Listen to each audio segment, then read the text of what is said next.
What I watched on Netflix. What I watched on Netflix is filmed in front of a live studio audience. I saw movement! Everything is fucking moving! Hey everyone, I have watched another film on Netflix. This time it's The Crazies, which is a film that came out in 2010. But it just showed up, looks like it just showed up on Netflix. Most have probably seen it by now, but if you haven't, let me tell you a little bit about it. It is a remake of George Romero's 1973 film, The Crazies, where the original George Romero film was about the town that was infected, and people started going crazy. But it also told about the kind of the government and dealing with the situation. It's a little slow film, but hoping maybe Arrow Video is going to send me a review copy of the film so I can give it a watch and review, because it's been a while since I've seen it. But anyway, I'm talking about the 2010 non-George Romero directed The Crazies.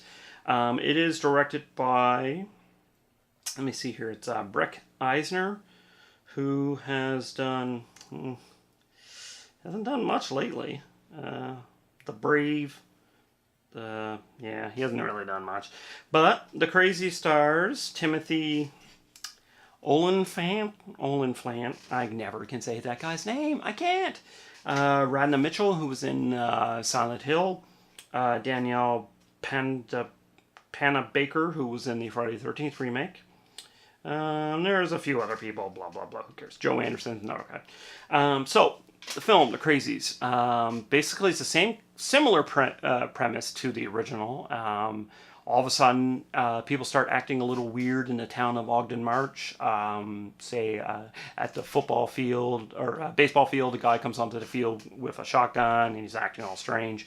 Timothy's character is a sheriff, and he confronts him, and the guy's not really saying anything. He has to shoot him, and then as you see, more and more people are starting to go a little weird, and then before you know it, it's an outbreak, and everyone's going crazy. Has to do with the government, obviously, and town water supply and stuff like that. It does do the kind of cliche military kind of comes in to hopefully clean up the situation. But, you know, the government is maybe hiding a few things. It is definitely a premise that we've seen before, we've read about before. But what makes the film is Timothy Olyphant's, his portrayal of the character. He's pretty hilarious at times, but I love pretty much anything he does. He definitely sells the film. There is some pretty intense parts. It's gory at times. And it's not boring. It's not a boring film. It actually is a pretty enjoyable film. It's, let's see here. It is, let's see how long it is. It's 101 minutes, but it's not boring at all. So it's like 140 minutes? But it's not a boring film. It just flies by. The only complaints I have with it maybe would be the ending. There's a little bit of far-fetched stuff that kind of happens at the ending. But, you know, it still was pretty cool. I do like the kind of, it leaves it open for if there was going to be a sequel, they could do a sequel. Of course, they never did, but anyways. So yeah, so that is The Crazies. Do I actually like it over the George Romero version?